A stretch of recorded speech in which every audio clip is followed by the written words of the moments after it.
Mum, daughter, smiles, and dances is what Nicola and 3-year-old Kaylee Jade Priest would present to the world on TikTok. A normal mother and daughter having a laugh through the pandemic, trying to make most of what time they had together during lockdown. Once the cameras turned off, however, a grim reality away from the smiles would soon begin.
What you've just witnessed is Kaylee Jade's last day out at the park before she would go on to be killed in her home by either her own mother, her mother's boyfriend, or both of them.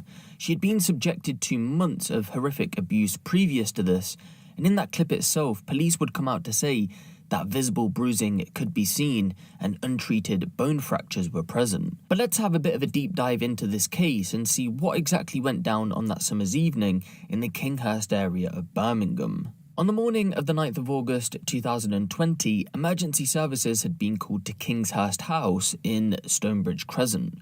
When both paramedics and police arrived at the scene, they found Kaylee laying lifeless in her room, and she would go on to be pronounced dead at around 11:25 a.m. But first responders said something didn't feel right about this situation because a 3-year-old girl with no underlying health conditions had just been found deceased by her mother, and there was visible bruising. So they decided to call detectives to the scene.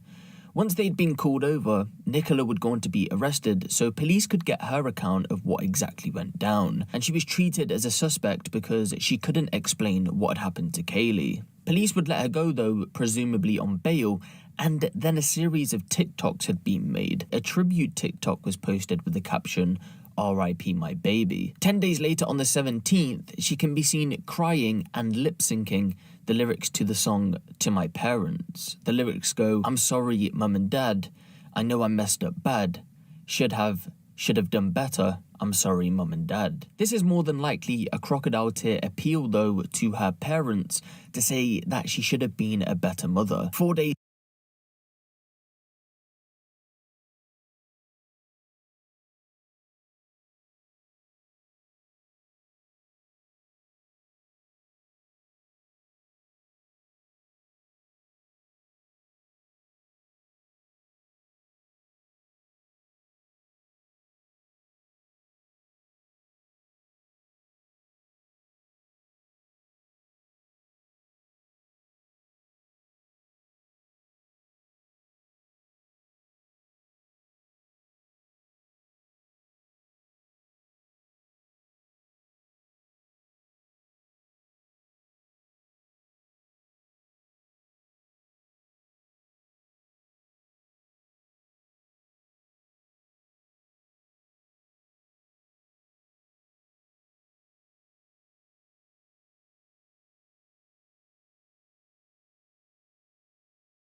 Moments later, another tribute post was made to Kaylee with the caption, "I love you so much, darling. Mummy will never forget you ever. R.I.P. Angel." But then only one day later, the social media narcissist would post a TikTok's dance challenge video with the caption, "Way too serious, laughing face, dancing always helps me." One day later, on the 23rd, she would post this video with the caption, "Love my makeup purchase, everything goes perfect." That would be the last video uploaded to her TikTok account, so we can presume a short while after this, the police would have finished their investigation, and Nicola and her boyfriend at the time, Callum Redfern, were charged with Kaylee's murder. You see, the investigation had been opened after the results of the forensic post-mortem. It revealed that Kaylee suffered a number of significant injuries to her chest and abdomen area. She had also suffered severe internal injuries during an assault and was recorded as having small tears to the brain and a punctured lung. This was the result of heavy blows, possibly kicks or stamps, and a punch or a very hard slap to the head. Some of her injuries showed signs of healing and were dated back 2 weeks before her death, suggesting she had been a victim of physical abuse before. The injuries that caused her death were described as something similar you'd see as if she had been involved in a road traffic collision. That, on top of other evidence including CCTV, would secure the charge that was brought against the pair. You see, the CCTV showed that both Nicola and Callum were present at the flat. The CCTV footage that you seen at the start of the video took place on the 7th. Of course, they did leave the flat, but they came back, and after that, they didn't leave. Callum turned up on the 8th with a friend and would go on to leave at some point later, but police said the time frame that Callum was present is when the assault took place, and ultimately Kaylee died, so the pair were charged. Both would go on to deny the murder charge, the lesser charge of manslaughter, allowing the death of a child, and child cruelty, so a trial was held at Birmingham Crown Court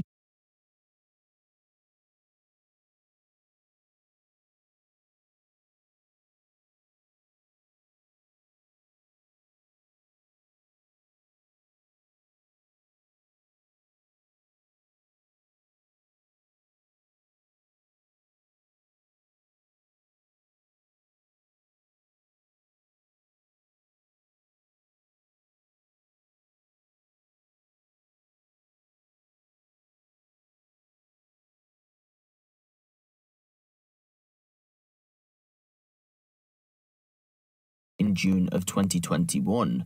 In court, it was heard that Kaylee had been subjected to a brutal assault at some point on the 8th of August 2020, but didn't die straight away. It's thought that if she'd been taken to hospital for treatment, there was a very good chance that she could have survived, but by the time Nicola rang for emergency services, she was already dead.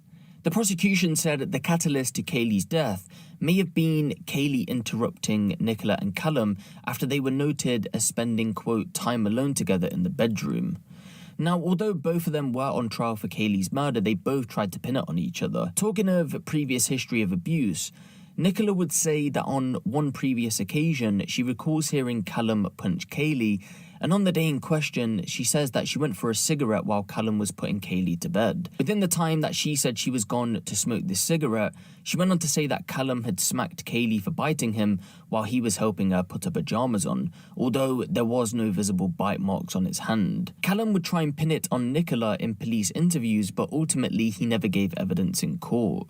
But witness statements would give an insight to how Nicola behaved around her daughter. Take the testimony from her ex-boyfriend's mother, for example. Nicola had lived with her back in 2018.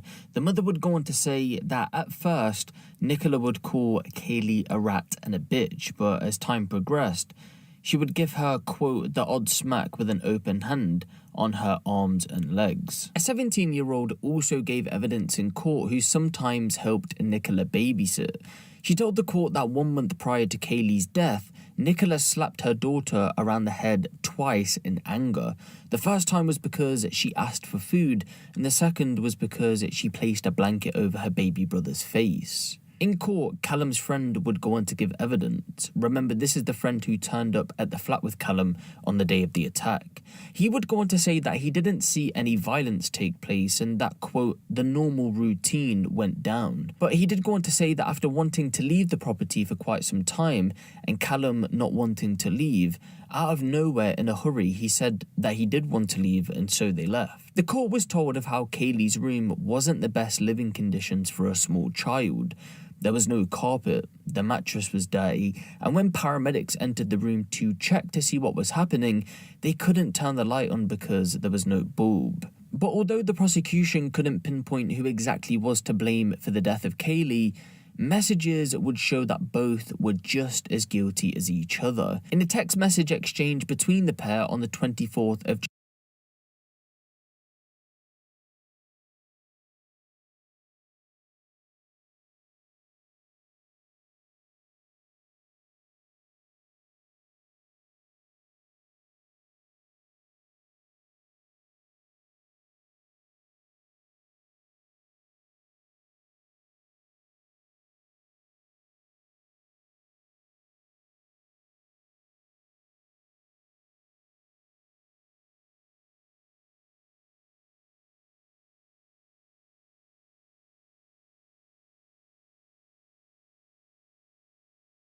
July 2020, so just slightly prior to Kaylee's death, Nicola would go on to say, quote, "I'm going to kill her because she keeps leaving the living room or going into the kitchen.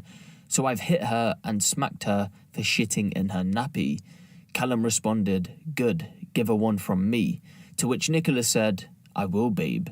3 days later, Callum messaged Nicola saying, "I'm going to keep that little brat away from me, sick of your spunking daughter." But after a trial at Birmingham Crown Court, both were cleared of murder, but were found guilty on the lesser charge of manslaughter. And Nicola was also found guilty of child neglect in relation to Kaylee's past injuries. For this, Nicola was handed a 15-year jail sentence, and Callum was handed a 14-year jail sentence. But once again, another story of how a parent has gone on to kill their own child. We have been going over some similar stories over these past few weeks. But the one person who Kaylee relied on to protect her ultimately would be the one she needed protecting from.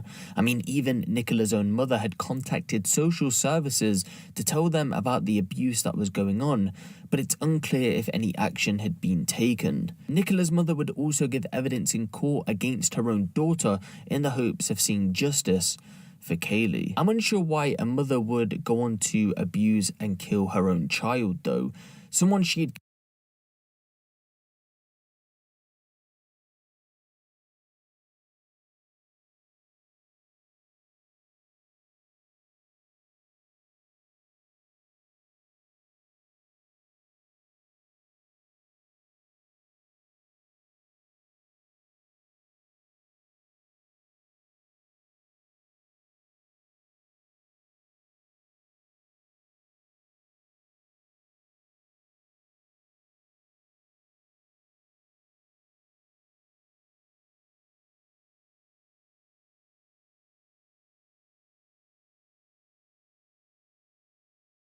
carried for 9 months just to ultimately put them through months of abuse, which resulted in lots of injuries, including 19 fractures to the ribs. I just don't understand how you could do that to anyone, let alone a child, and that child being your own child. And instead of going out your way to put your daughter first, it seems like you just wanted to abuse her and put a man first. Instead of buying Kaylee what she needed, a decent room, a decent mattress, and food, Nicola, believe it or not, saved £900 out of her universal credit money. For people who don't live in the UK or aren't aware of what universal credit is, it's basically welfare money from the government. And she used this money to buy Callum a car. But the thing is, Callum didn't even care for Nicola because on top of what he had been saying about using Nicola for sex, he took the £900 and pocketed 300 of that because the car only cost £600. But give the video a like for more crime-related content like this, and make sure you hit the subscribe button if you haven't. It's been me, a